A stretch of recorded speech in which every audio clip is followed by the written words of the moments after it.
day everyone, we are the Group 3. Today, we are going to tackle about nation and culture.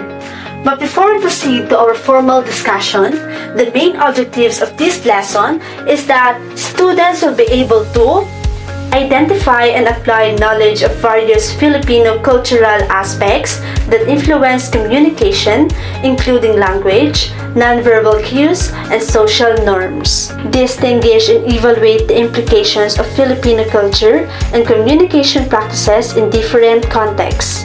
Analyze and interpret how cultural values and beliefs shapes the communication patterns and preferences of Filipinos.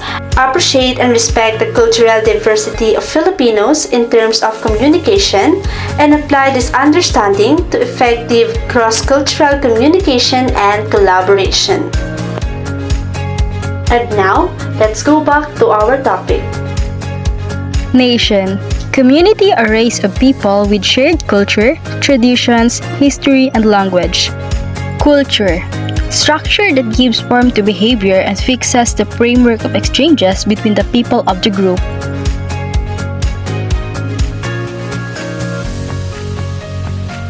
Indirect communication. Filipinos often use indirect communication to avoid causing embarrassment or loss of face to themselves or others. They pay close attention to body language, facial expressions, and tone of voice to convey their message. Speech may be ambiguous, and they might use the passive voice to avoid sounding harsh. To understand the true meaning, it's common to ask for clarification multiple times. Communication style. Filipinos express their opinions and ideas in a diplomatic and humble way to avoid seeming arrogant. The tone of voice changes depending on the language, dialect, and region. When speaking to someone older or of high status, Filipinos use po for formal or ho for informal at the end of the sentence. They never address parents or other elders by their first names. Refusals. Filipinos often try to avoid saying no directly to save face and prevent embarrassment. When conversing with them, pay attention to hints of hesitation and what they don't say. Filipinos generally struggle with saying no for fear of hurting others' feelings, so they may respond with maybe or even if they mean no. Respect. Filipinos show respect by using polite speech forms when speaking to those who are older or of higher status. They add po at the end of the phrases, sentences, or questions to demonstrate this respect. For example, when talking to an elder or someone of higher status, they say, "Salamat po" or "Thank you po." Nonverbal communication. Nonverbal communication is body language, gestures, tone of voice, facial expressions, body posture, etc. used for conveying information. Physical contact. Filipinos often walk hand in hand or arm in arm with relatives or friends, indicating affection or friendship. They are modest and conservative, and public displays of affection are rare. Among relatives or friends of the same gender, it is common for Filipinos to hold hands or link arms. This is done as a sign of affection, friendship, or if they are shy and want someone to accompany them. Filipinos are often conservative in their interaction with their partners, and public displays of affection, such as kissing or hugging, are uncommon. Personal space. When interacting with people they are familiar with, Filipinos tend to prefer standing at an arm's length from one another. Around strangers, this distance is farther. However, in public areas like market or subway, personal space is often limited and pushing is common. Laughter. We Filipinos use laughter in our conversation depends on situation to show happiness, pleasure, to relieve tension, while in some circumstances, laughter can be used to cover embarrassment. Pointing. Filipinos may point the object by puckering their lips and moving their mouths in the direction they are pointing to. Gestures. Hand gestures such as putting hand on hips is a sign of anger. Handshake is acceptable for both male and female except for female Muslim. They may just bow or smile as acknowledgement.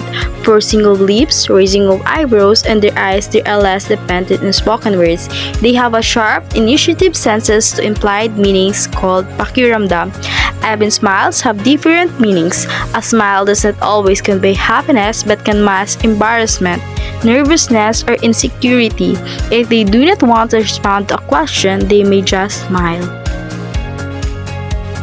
Beckoning.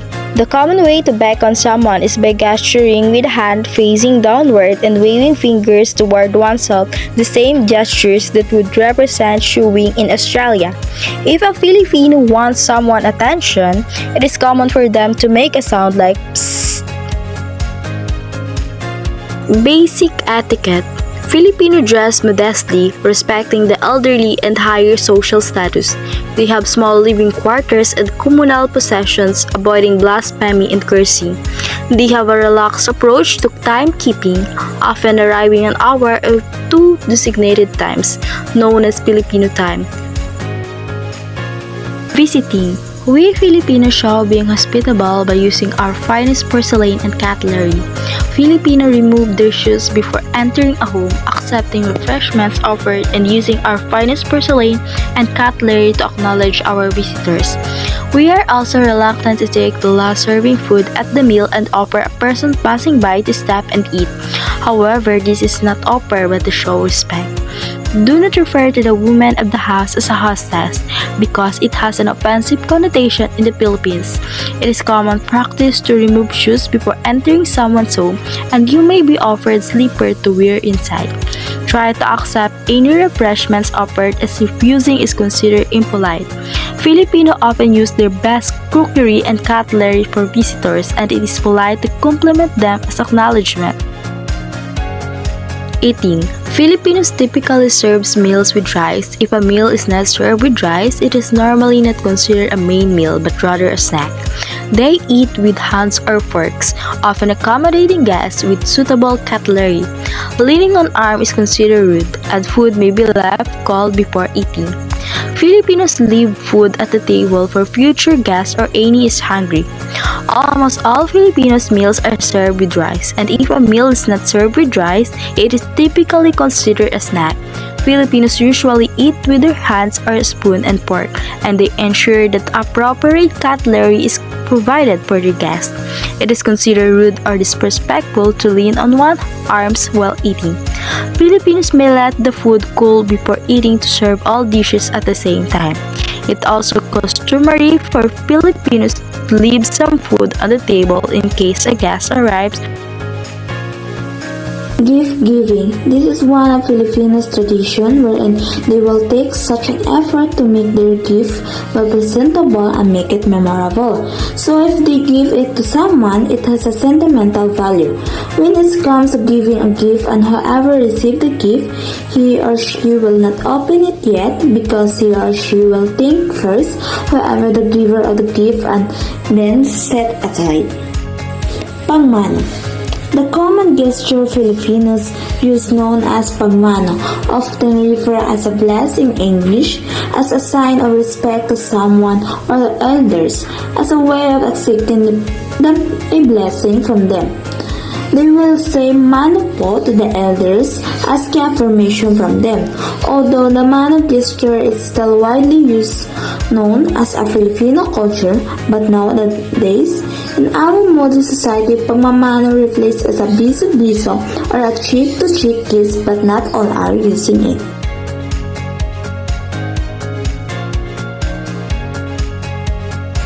Greetings. Filipino are known for their hospitality and friendly manner, often greetings with a smile influenced by age and relationship. Men often greet strangers with a soft handshake and smile, while women usually greet with smile and handwave. Close friends and family may also pat each other. Tagalog greetings include Kumusta kayo and Kuya for males and Ate for females. Filipinos are known for being warm and friendly, always smiling no matter how they feel. When meeting someone for the first time, it is best to smile before starting a conversation. The manner of greeting depends on age and relationship. A gentle handshake with a smile for men and smile and a wave for women. Close friends and family may accompany a handshake with a gentle pat on the back and a hug or kiss on the cheek. It is common to greet each other with "Kumusta kayo?" If the person being greeted is older but within the same generation, they are addressed as Kuya for males and Ate for females as a sign of respect.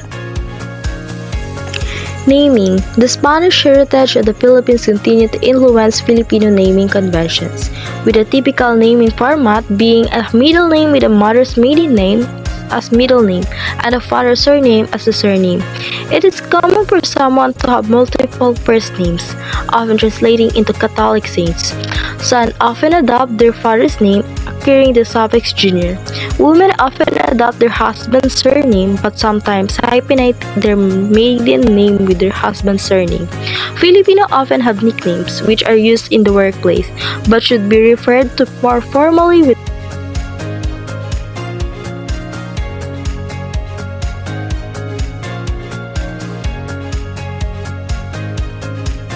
Household structures and transnational families. The household structures in the Philippines often includes three generations living together, with grandparents playing a significant role in raising grandchildren. Extended family members usually live close to each other and come together during large celebrations. It's common for some family members to return to their family home on weekends after working or studying in the major cities. Since the 1970s, the Philippines has been exporting labor abroad, leading to the formation of transnational families. Many Filipinos are spread across the world, with some members working abroad while others remain in their hometown or villages. These global dispersions of family members create unique dynamics and challenges for Filipino families. Filipino society has adapted to changes in family structure. Some parents leave their children in the Philippines to work abroad and send money back to support their families. They send remittance to parents or siblings who take care of the children. Aunts, uncles, and godparents also contribute by sending money to pay the education of their nieces, nephews, or godchildren in the Philippines. Filipinos working abroad try to visit their families in the Philippines once a year during their breaks. This can be challenging for those with children or elderly parents in the Philippines. To support their families, they send balikbayan boxes with items like clothing and gifts. In Australia, some Filipinos in intercultural marriage find it emotionally distressing if they are denied the opportunity to send remittance or visit their families. They feel they are failing in their duties towards their family. Gender roles. Filipino society is sometimes seen as patriarchal due to machismo attitudes and masculine standard among men. However, the Philippines is closer to being matriarchal with significant female influence in business and government. In households, the matriarch often takes charge, usually the oldest female like the grandmother. Family members pool their income, and the matriarch manages the family finances. Dating and marriage. In Philippines, dating often comes in the stage begins the courtship where the man is trying to impress a female by courting her. And if the woman considers the man is good suitor, they will continue dating. All of us have freedom to choose a partner, but not all are having their freedom. Sometimes the choice of their spouse may be influenced by their family, or it's called arranged marriage. Some families is expected for prospective to gain approval and their potential in law. Expectation and practices is marriage are heavily shaped by the Catholic Church.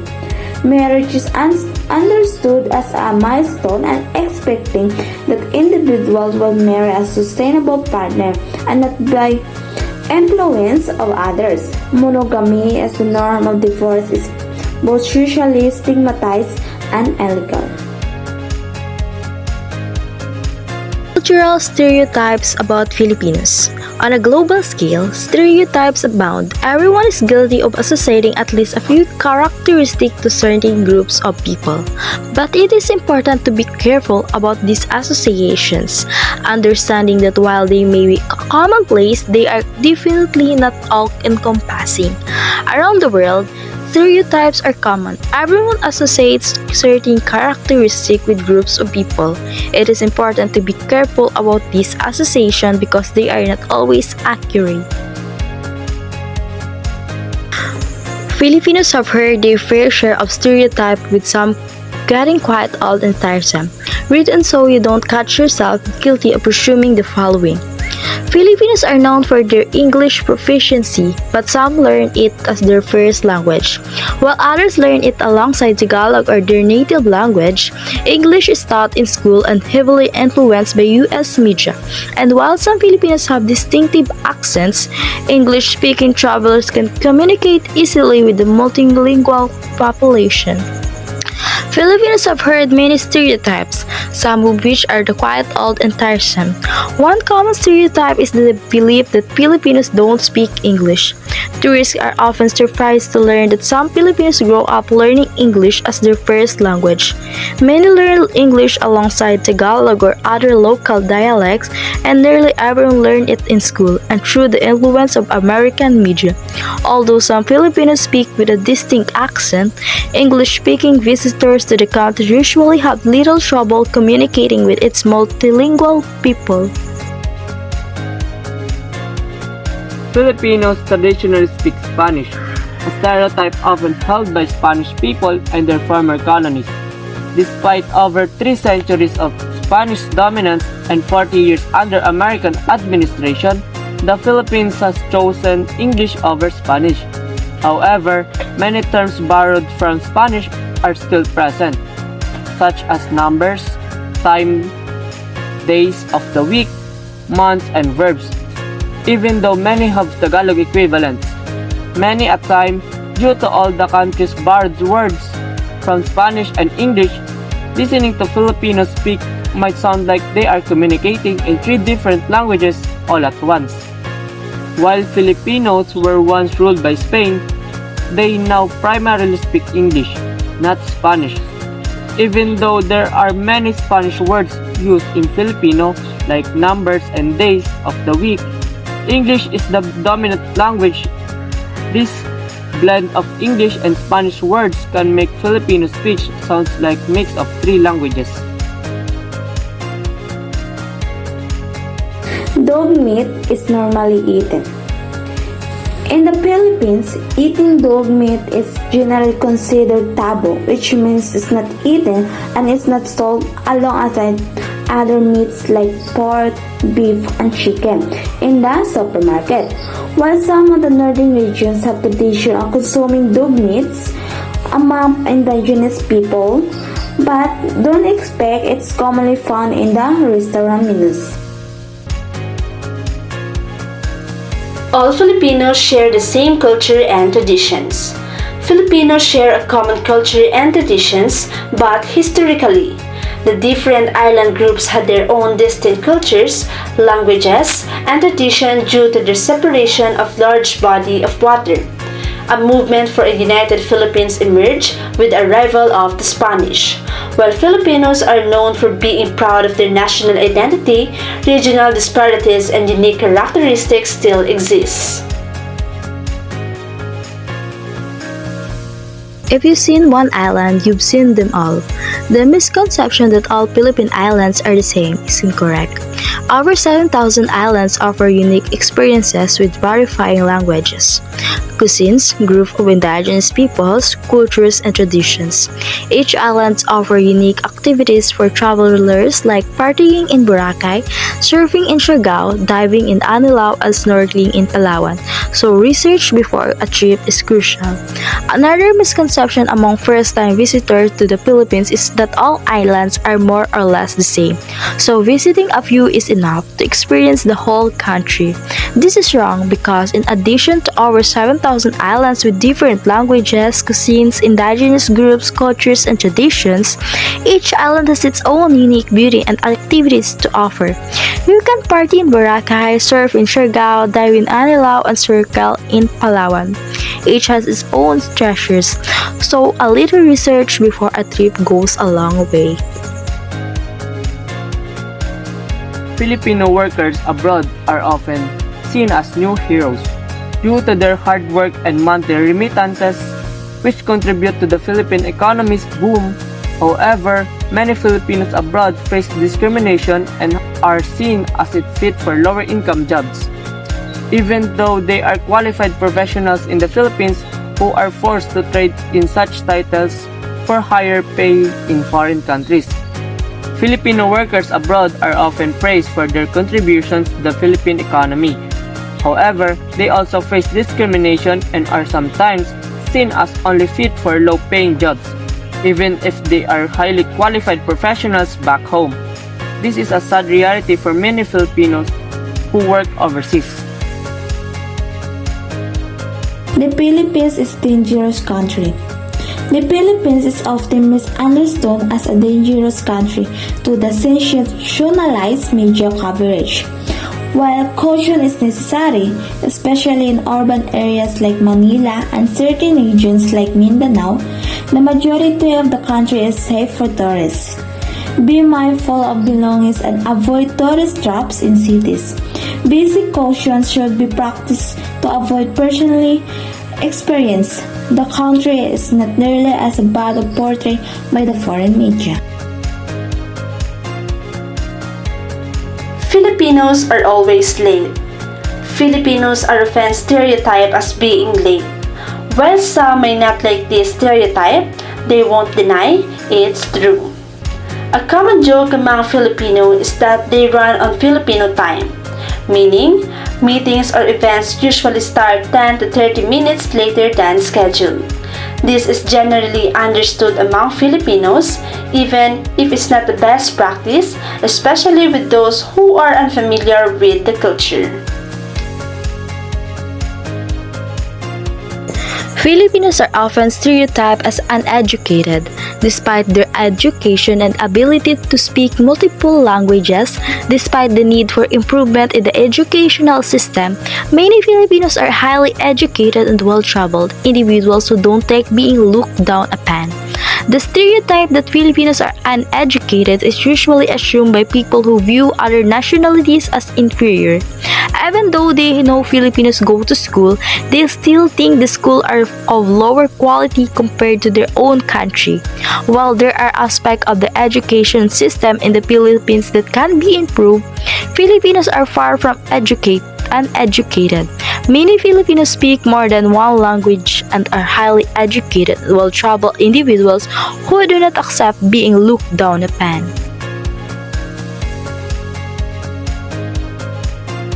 Foreign brands are unfamiliar to Filipinos.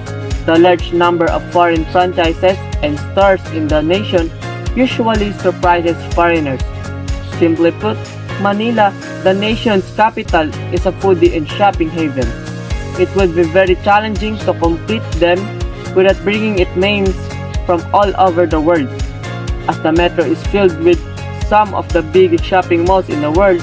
Indeed, stores like H&M, Zara, Forever 21, Topshop, and numerous eateries have made their way to the nation's stores.